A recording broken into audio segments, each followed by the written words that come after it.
haga saber las inquietudes suyas y de su división.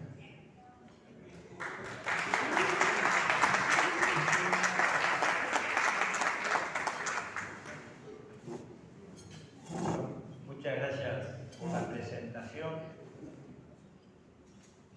La verdad que tuve en 2 oportunidades la posibilidad de dirigirme a el Rotary. Fue una, como decía bien Pardiñas, en ocasión del centenario del fin de la Primera Guerra Mundial, y hubo otra ocasión, si mal no recuerdo, que fue por el Día de la Independencia, por el 25 de agosto.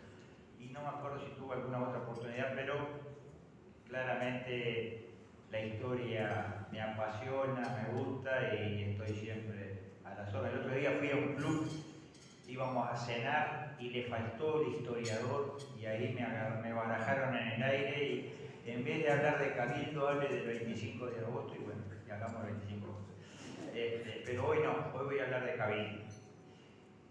Este partido, no digo nada nuevo, es un partido nuevo, con 5 años y poco de existencia, que en el año 19 sorprendió a muchos en su irrupción y en su primera presentación electoral, habiendo alcanzado el 11% de los votos. Es decir, 1 de cada 9 uruguayos votó a Cabildo Abierto. Ni más ni menos. Esa es la fuerza electoral de Cabildo Abierto. No es más que eso, ni menos que eso. Podemos decir que fuimos muy importantes en el triunfo de la coalición que en aquel momento se llamaba multicolor, que a mí me gusta llamar republicana. Fuimos determinantes, lo dicen politólogos como Oscar Botinelli y otros, que la participación o la irrupción de Cabildo Abierto logró o fue determinante en el triunfo de la calle Pou y no de Daniel Martínez en aquel balotaje de noviembre del año 19. Cabildo Abierto, de esos 11 puntos, al menos 3 venían del Frente Amplio y no hubieran ido a blancos y colorados por el tipo de gente, ¿no? Por el perfil de esos votantes. Es decir, que arrancamos con esa incidencia determinante en la política nacional que ni más ni menos, al menos en el concepto de varios politólogos, fue determinante que hoy gobierne la coalición republicana y no el Frente Amplio. Desde el primer momento integramos esa coalición republicana, se nos asignó la titularidad de 2 ministerios y la subsecretaría del Ministerio de Defensa, la titularidad de Salud Pública y de Vivienda y Ordenamiento Territorial. Y desde esos lugares y algunas otras participaciones en distintas reparticiones públicas, Cabildo Abierto hizo su aporte en gente buscando brindar lo mayor de su capacidad de gestión para colaborar en un buen desempeño de esta coalición republicana.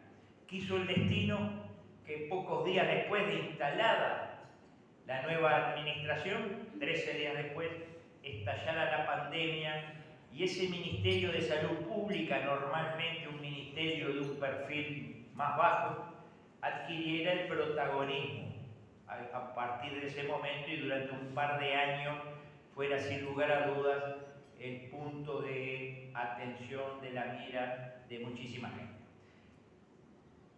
En su momento hechas encuestas de valoración, bueno, el Ministerio de Salud Pública llevaba el primer lugar en cuanto al reconocimiento de la gente por la gestión realizada durante la pandemia. En el Ministerio de Vivienda se introdujeron muchos cambios que marcan un antes y un después, como la introducción de nuevos mecanismos de construcción de vivienda social, nuevos sistemas de construcción, se bajaron notoriamente los intereses que pagaban los cooperativistas, un viejo reclamo de la propia FUPAM, que nadie les había dado corte, ni siquiera los gobiernos frente amplistas. Bueno, en esta administración se les bajó al 2% desde el 5 y pico que pagaban los cooperativistas. Se implementó el plan Sueños en Obra, que permite la adquisición o la incorporación de vivienda a una clase media que está en condiciones de alquilar pero no de ahorrar. El plan Juntos mejoró notoriamente su calidad de construcción. El plan Avanzar de erradicación de asentamientos irregulares, siendo insuficiente porque no se va a poder abordar los 600 y pico de asentamientos que quedaron al 1 de marzo del 2020, pero sí muchos más que en cualquier otro periodo anterior, habiéndose duplicado los recursos para atender esa problemática. Es decir, que el Ministerio de Vivienda también tuvo una destacada gestión y hasta el día de hoy, día tras día, va inaugurando viviendas y va a alcanzar al terminar el periodo más soluciones habitacionales que las logradas en cualquier periodo anterior. Cabildo Abierto fue, y solamente señalé los dos aspectos donde más tuvo notoriedad, fue importante en el aporte que le ha hecho a esta administración de gobierno y también en el ámbito legislativo. Cuando se discutió la LUC, la Ley de Urgente Consideración, Cabildo Abierto tuvo participación, yo diría que determinante, en varios capítulos, en varios agregados al mensaje original del Poder Ejecutivo y en varios aspectos que por no acompañar fueron sacados.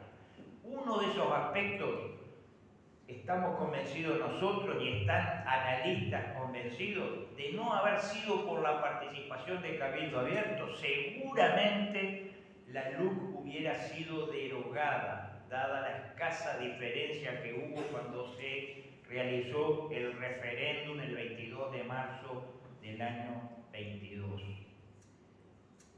Y es el capítulo referente a las áreas protegidas, que en el mensaje original se pasaba a las intendencias, se sacaba de la órbita del Ministerio de Ambiente. De haber quedado eso firme, de haber tenido el voto de Cabildo Abierto, seguramente hubiera sido un factor más de la manija que se dio contra la luz, de las mentiras que se dijeron en aquel momento. Todos recordamos el desalojo express, el gatillo fácil, la privatización de la enseñanza, el fin del carnaval y tantas cosas más. Se le hubiera agregado la parte ecológica. Y en nuestro país, por suerte, hay muchos ecologistas que son muy celosos de la defensa del planeta y seguramente lo que le faltó a los impugnadores de la ley lo hubieran tenido con ese capítulo. Y por suerte, nosotros al no votarlo lo sacamos del articulado y no tuvieron esa herramienta para contribuir y la LUC quedó firme. Y menciono la LUC porque en cierta forma fue el buque insignia desde el punto de vista legislativo de esta administración.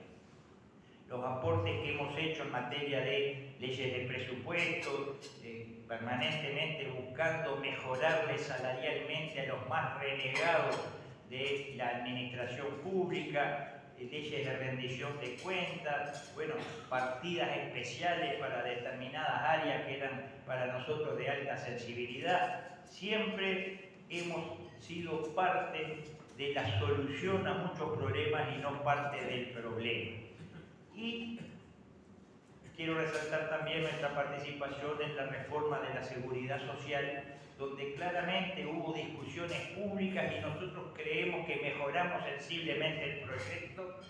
Y hoy, a la hora de discutir este plebiscito que está planteado, quienes defienden la ley de la seguridad social que se aprobó en abril del año 23 tienen más herramientas, más fortaleza a la hora de defender esa ley. Aportes de estos y muchísimos más es lo que hemos hecho a lo largo de este periodo. Creo que hemos sido leales colaboradores y sostenedores de la coalición republicana en el gobierno. A pesar de muchas fricciones que en determinado momento hubo, recordamos que a nosotros a nosotros, socios de la coalición, se nos vetaron en tres oportunidades propuestas nuestras. Una ley completa, la ley forestal, que nosotros entendemos es importantísima que esté vigente, bueno, fue vetada en el año 2020, artículos referentes, el último a la ley de medios, pero hubo otro referente a funcionarios de Casa de Galicia y otro referente a los fiscales que no puedan pasarse al otro lado del mostrador cuando se jubilan. Artículos que fueron vetados de al propio socio de la coalición y sin embargo una y otra vez nosotros siempre miramos el monte y no nos dejamos enceguecer por el árbol. Siempre miramos lo importante y para nosotros lo importante era mantener la coalición republicana y a pesar de los agoreros que desde el primer día vaticinaban que la coalición iba a durar 3 meses, bueno, hoy, casi terminando el periodo, seguimos aportando nuestras capacidades y nuestros votos en distintas instancias en que es fundamental que estos votos estén. Por ejemplo, la última interpelación a un ministro. Bueno, en cuánta oportunidad hay, Cabildo Abierto ha actuado como un leal colaborador de esta coalición republicana. Hoy estamos en una carrera electoral hacia el 27 de octubre. Somos uno de los partidos que va hacia el 27 de octubre buscando su espacio en el escenario político nacional. Y para ello nosotros tenemos nuestras propuestas en el Congreso que celebramos, va a ser mañana exactamente un mes.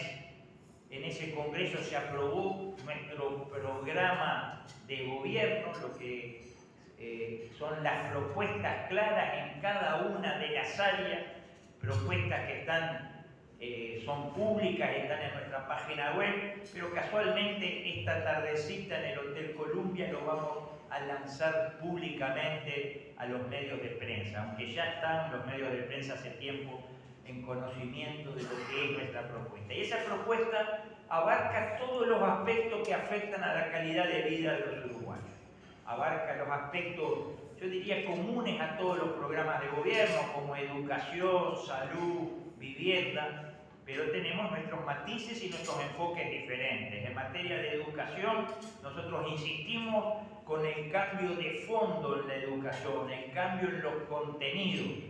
Somos tremendamente críticos de esa ideología de género que se le inculca a los niños en las escuelas, en los jardines infantes, niños de 3 años, de 4 años, están los programas en inocularles esa duda sobre su sexo, esa ideología que en definitiva lo único que logra es confundir a un niño que tiene todavía su cerebro inmaduro. Nosotros queremos sacar eso de la educación, queremos cambiar de la educación esas historias que se hacen sobre la llamada historia reciente que se ve con una hemiplegia total, con relatos totalmente tergiversadores de lo que realmente pasó.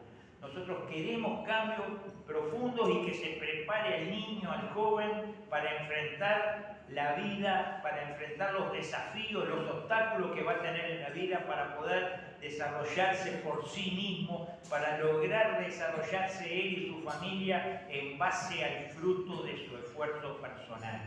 Entonces, tenemos nuestras críticas en materia educativa, tenemos posiciones referentes a la salud, lo imprescindible que es aumentar la oferta de especialistas que hoy por hoy en muchos rubros escasean y generan que los usuarios a veces tengan que penar meses y meses para lograr ser atendidos por un especialista. Eso es un mal servicio y claramente ahí hay una principal responsabilidad de las cátedras de la Universidad de la República, que es la que regula la cantidad de egresados en cada una de esas especialidades. Lo pongo como uno de los puntos que en materia de salud nosotros estamos haciendo especial hincapié, lo cual no obsta para que hoy se esté tratando de cambiar esa realidad desde el Ministerio de Salud Pública.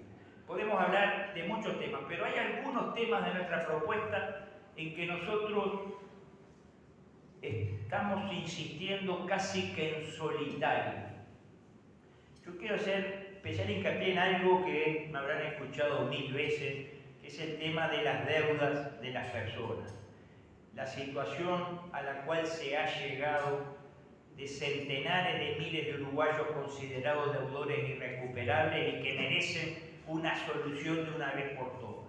Nosotros hemos dicho una y otra vez que se llega a este punto a partir de una violación clara de la Constitución de la República. Acá hay más de un jurista que me podrá corregir, pero hay un artículo 52 que dice claramente prohíbese la usura en todo el territorio nacional. Más claro que eso, y sin embargo, una ley impulsada en el año 2007 por el Frente Amplio, una ley que llevó la firma de Astori y el impulso del Frente Amplio, votada por todos los partidos, lamentablemente, habilita intereses que en algunos casos llegan al 180%, en un país donde la inflación no llega al 5%, y nunca desde 2007 hasta ahora llegó al 10%. 180% en nuestra comprensión e interpretando el diccionario de la Real Academia Española, 180% es usura, y no hay duda. Es decir, que hay una ley que habilita lo que la Constitución prohíbe. Creemos que hay algo que está mal. Bueno, nosotros desde el primer momento quisimos corregir eso, presentamos un proyecto de ley, no fuimos acompañados por el resto del sistema político y nos quedó como último cartucho el recurrir a la consulta popular y salimos a recolectar las firmas para que haya un plebiscito y que la gente en definitiva decida si quiere reestructurar la deuda en base a la propuesta que nosotros hacemos y ponerle límites a las tasas de interés de manera de terminar con la usura. Estamos en ese proceso, las firmas ya tenemos la firma suficiente, es decir, más del 10% del padrón electoral, pero queremos tener un colchón más amplio que el que hoy tenemos y en el mes de octubre presentaremos las firmas y, de acuerdo a lo que marca la Constitución, 6 meses después, la primera elección es la elección departamental del mes de mayo del año próximo. Seguramente se convocará el cuerpo electoral para un plebiscito a ver si se quiere o no cambiar esa realidad. Tema deudas, entonces, uno de los temas donde estamos bastante en solitario. Tema adicciones a las drogas, entendemos que las políticas que hoy se llevan adelante son totalmente equivocadas y que son la continuación de las políticas que se aplicaban en la época frente amplista. Entendemos que el tema de las drogas es uno de los problemas más graves que hoy afectan a nuestra sociedad. Se está llevando puestas generaciones enteras y no podemos seguir con esta política de minimizar los daños y no hacer las campañas que hay que hacer agresivas para alejar a nuestra juventud de las drogas. Se hizo con el tabaco hace 20 años, pero no se está haciendo con el cannabis ni con las drogas lo que hay que hacer. Alejar a la juventud de las drogas.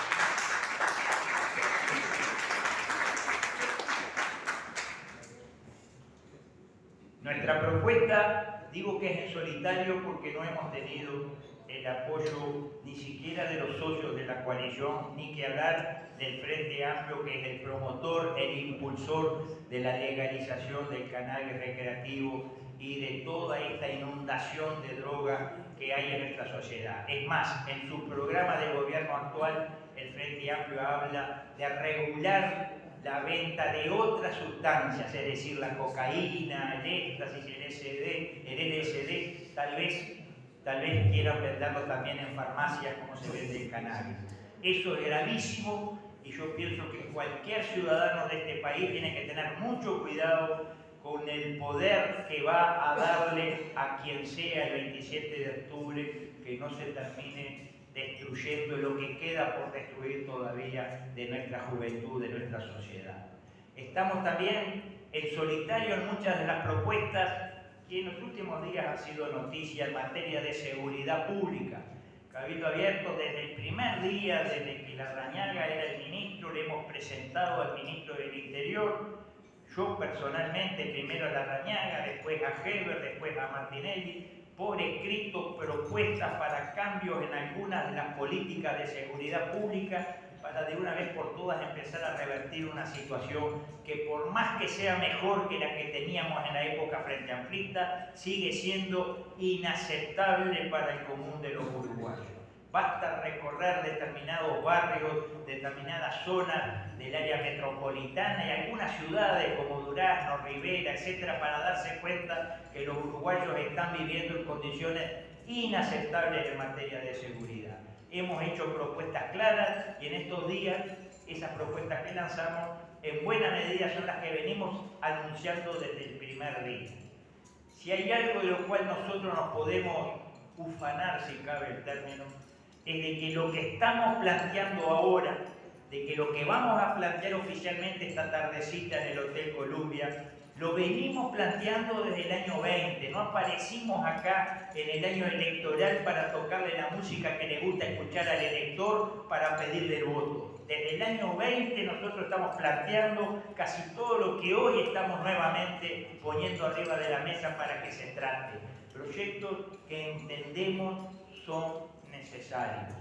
Un proyecto, por ejemplo, sobre el estímulo a los nacimientos en el Uruguay. Estamos convencidos que si no revertimos la tendencia actual, el Uruguay está en un tremendo problema, tal vez en su mayor problema. El año pasado murieron más uruguayos que los que nacieron. ¿Cuál es la proyección hacia adelante? ¿Quién va a pagar la seguridad social entre los 15 y 20 años? Ahí nomás, a la vuelta de la esquina. ¿Quiénes van a integrar esa fuerza laboral necesaria para sacar a un país como el Uruguay, principalmente productor de materias primas, si no tenemos esa juventud necesaria, esa fuerza de trabajo necesaria? Algunos dicen que vengan inmigrantes, pero los inmigrantes, antes que venir a Uruguay, muchas veces van a otros lados. Y tal vez la diferencia inmigrantes e inmigrantes no da el número correcto para nosotros. Así que es un problemón, hemos hecho propuestas claras. Hemos hecho propuestas e insistimos en nuestro programa en materia de cristalinidad pública. Hemos dicho esas concesiones a largo plazo que se dan poniendo en juego los recursos naturales y comprometiendo a varias administraciones hacia adelante, deben contar necesariamente con la venia del Senado. Un proyecto de ley en ese sentido fue presentado hace 2 años y duerme en un cajón de la correspondiente comisión del Senado. Nadie lo quiere tocar, pero nosotros planteamos que no puede ser que 4 funcionarios entre 4 paredes comprometan por 50 años o 60 años, como hemos visto, recursos esenciales del país. El Senado de la República en muchos aspectos tiene la última palabra y tiene que dar la venia en la designación de un embajador, en un ascenso militar, en un ascenso a nivel de la justicia. ¿Por qué no, cuando se le va a dar 50 años por delante, beneficios especiales a una empresa? O 60 años. Lo vimos con UPM, lo vimos con el puerto, lo vimos con los aeropuertos, lo vimos a cada rato. Entonces nosotros entendemos que sería muy sano. Aparte le daría al gobierno que negocia con empresas que son muy poderosas, que a veces facturan más que el propio Estado uruguayo, le daría una carta de fortaleza. Los negociadores del gobierno podrían decirle a la empresa, esa cláusula vamos a moderarla un poco porque no me la van a votar en el Senado. Capaz que le podíamos haber dicho a UPM en su momento, esa vía de ferrocarril va a pasar la media, porque si no, no me la vota el Senado. Y tantas otras situaciones que se pueden dar. Sin embargo, repito, no se quiere avanzar en eso. Tampoco se quiere avanzar en un proyecto de auditoría obligatoria. Una vez terminada la gestión, dentro de los 180 días de terminada la gestión, de reparticiones de determinado nivel para arriba, auditoría obligatoria, auditoría de gestión. Creemos que eso es importantísimo y no es más, y vuelvo a la historia, que reeditar los viejos juicios de residencia de la época hispánica. Todo funcionario al terminar su gestión era sometido a juicio. Bueno, acá que sea sometido a auditoría. por lo menos seguramente van a ser mucho más cuidadosos los que están en cargos públicos del uso de los dineros públicos, porque van a tener que justificar el por qué el dinero salió de un lado y no se cumplió la finalidad para la cual está esa repartición pública. Así que estas propuestas y muchas más, podemos hablar del delito de prevaricato a jueces y fiscales, que lo veremos proponiendo hace rato, para que se hagan responsables cuando violan el derecho en forma intencional, y tantas otras propuestas, es parte de lo que Cabildo Abierto hoy le propone a la sociedad en su programa de gobierno, pero que lo viene haciendo desde el primer día que empezó a transitar en la política nacional. Nosotros decimos que el 27 de octubre todos elijan lo que quieran. Por supuesto, yo no le pido el voto a nadie, que elijan lo que quieran, pero que elijan libremente. Y elegir libremente significa elegir sabiendo lo que propone cada uno. No lo que la propaganda, a veces masiva y en base a mucha plata, y a veces de dudoso origen esa plata, no lo que la propaganda nos impone y nos induce a votar. Que cada uno analice los programas y las propuestas de cada uno de los partidos y de los candidatos, y entonces ahí sí podrá elegir con libertad. Hagamos lo que hagamos el 27 de octubre, a alguien le vamos a dar poder.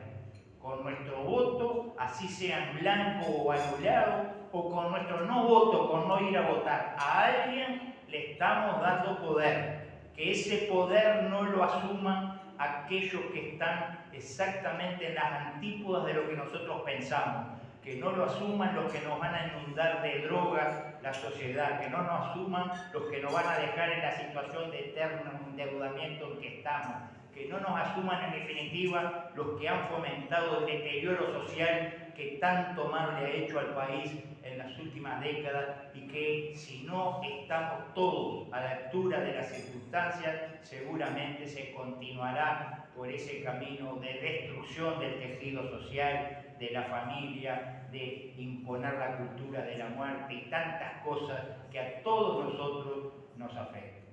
Esto, señores, es Cabildo Abierto para los que les gusta y para los que no les gusta. Esto es Cabildo Abierto, y con esto quedo abierto a las preguntas que me quieran hacer en algún tema de adicciones. Me acompaña hoy mi compañera de fórmula, candidata a vicepresidente, la doctora Lorena Quintana, quien es especializada en temas de adicciones a las drogas y en el tema de defensa de la familia. Así que si hay alguna pregunta para ella, tal vez ella también la puede contestar. Quedo a disposición de ustedes. Muchísimas gracias.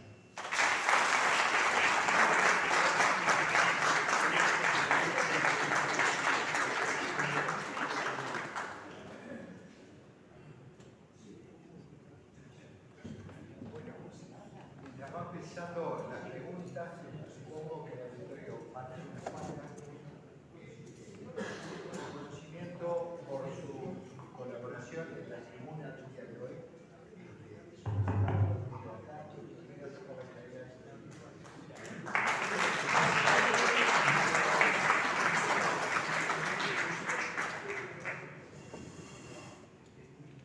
¿Cómo andan? ¿Todo bien? Te agradezco su alocución. Bueno, lo que quería preguntarle es que estas propuestas que está haciendo Cabildo Abierto, seguramente muchas de ellas o algunas de ellas deberían ser recogidas en el compromiso por el país, que seguramente se va a firmar, ya lo habíamos hablado, para el mes de noviembre o para octubre. Si es que hay, supongo que sí, que va a haber los detalles. ¿Cuál cree usted que en el orden de prioridades podríamos incluir de esas propuestas? El resto de la coalición está dispuesta a incluirlo en ese compromiso para el país. Mire, para ser coherentes deberíamos poner como principales pedidos de Cabildo Abierto a la hora de elaborar un documento común, un nuevo compromiso por el país, los dos puntos con los cuales comienza nuestro programa de gobierno, que son la declaración de la emergencia nacional en materia de seguridad pública y la declaración de la emergencia nacional en materia de adicciones a las drogas. Para nosotros esos dos temas son esenciales, son fundamentales. Nosotros pediríamos que eso esté presente en ese compromiso por el país. Sabemos que hay socios de la coalición actuales que no comparten nuestra visión en el tema de adicciones a las drogas, que están conformes con lo que se está haciendo hoy. Nosotros creemos que están tremendamente equivocados.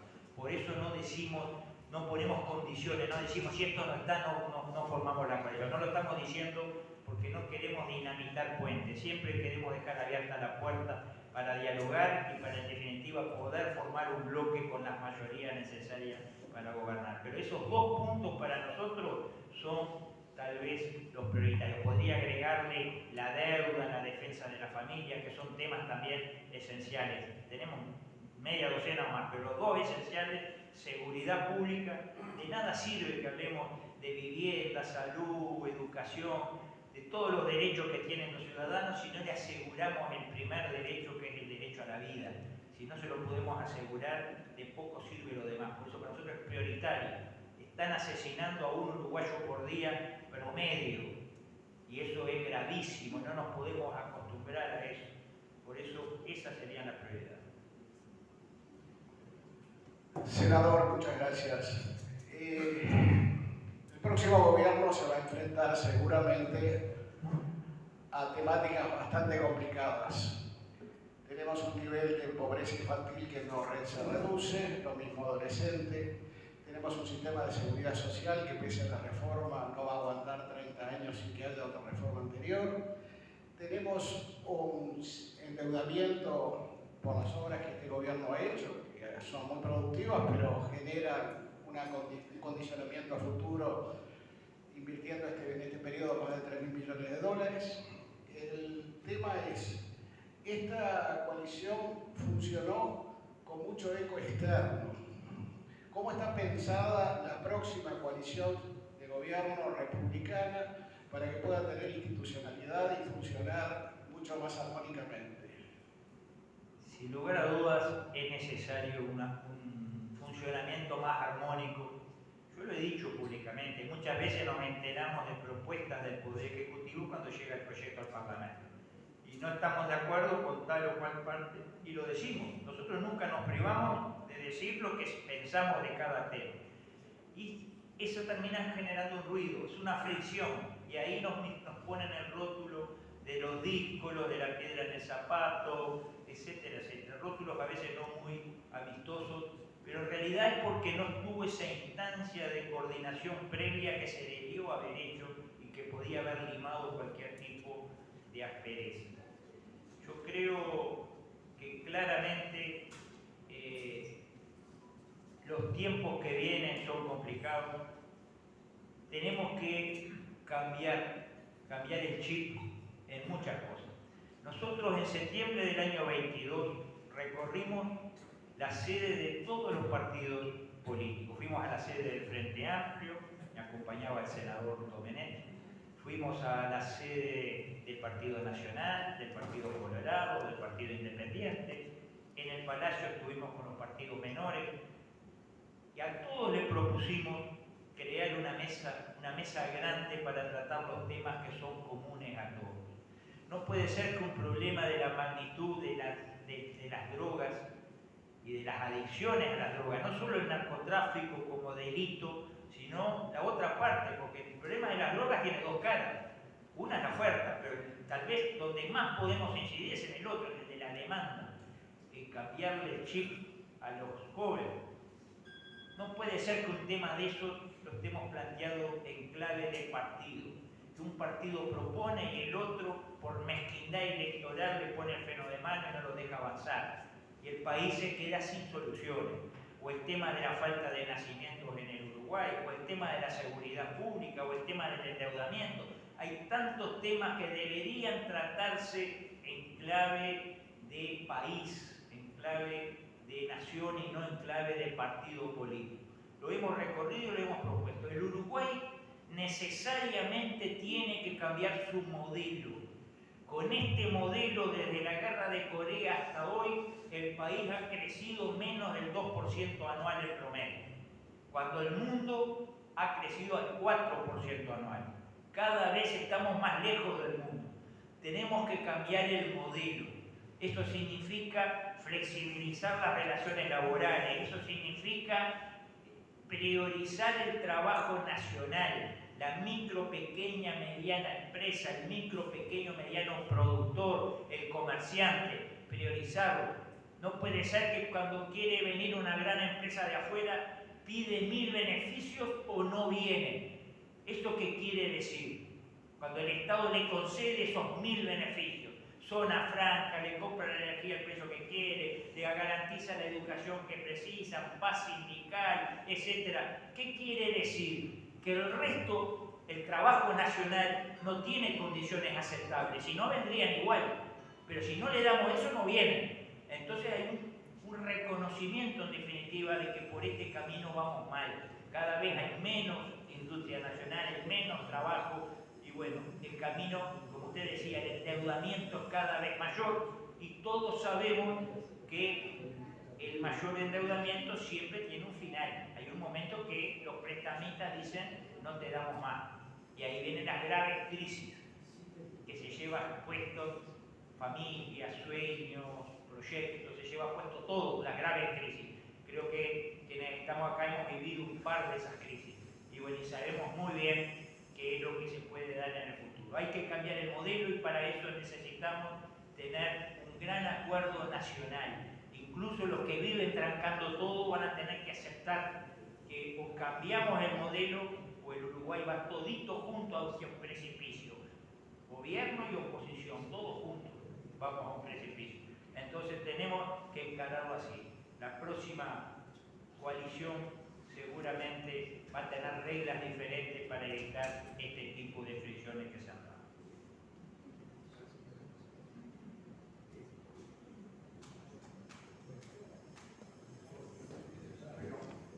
Dado que no, la última. Bueno, la última. ¿Qué opinión tiene de las relaciones internacionales que ha llevado adelante el Uruguay y también con respecto al Mercosur? Bueno, son distintos aspectos.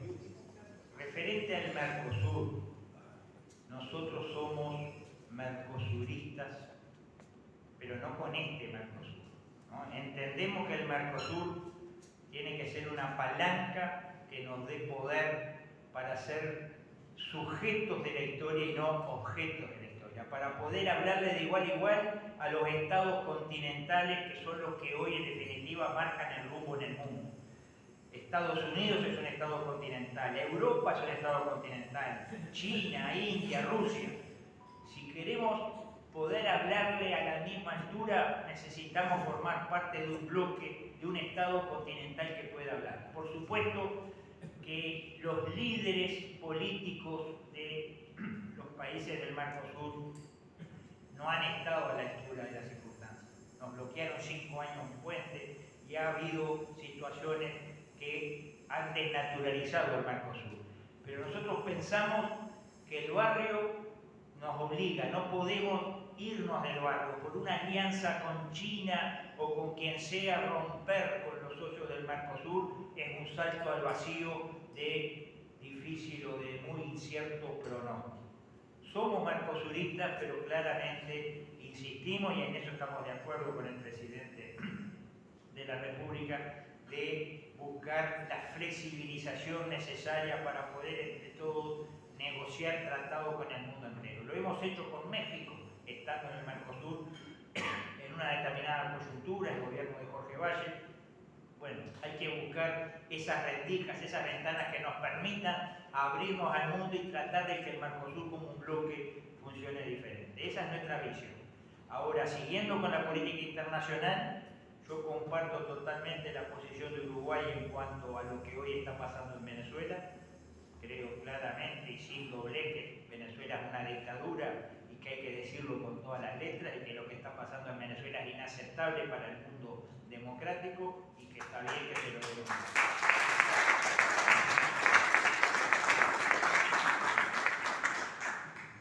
Buscar siempre aquello que le sirva a los intereses del país, porque siempre las relaciones exteriores están signadas por los intereses del país, pero manteniendo ciertos principios inalterables que yo creo que se están jugando en este caso y en este momento bien.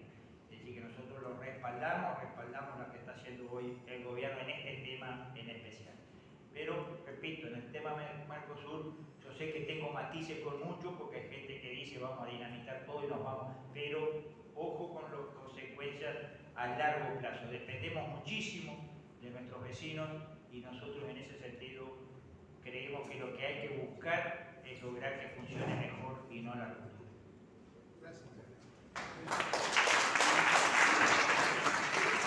Muchísimas gracias. La mejor de las suertes para el 27 de octubre. Y esta tribuna siempre suya. Bienvenido. Con el saludo a las banderas.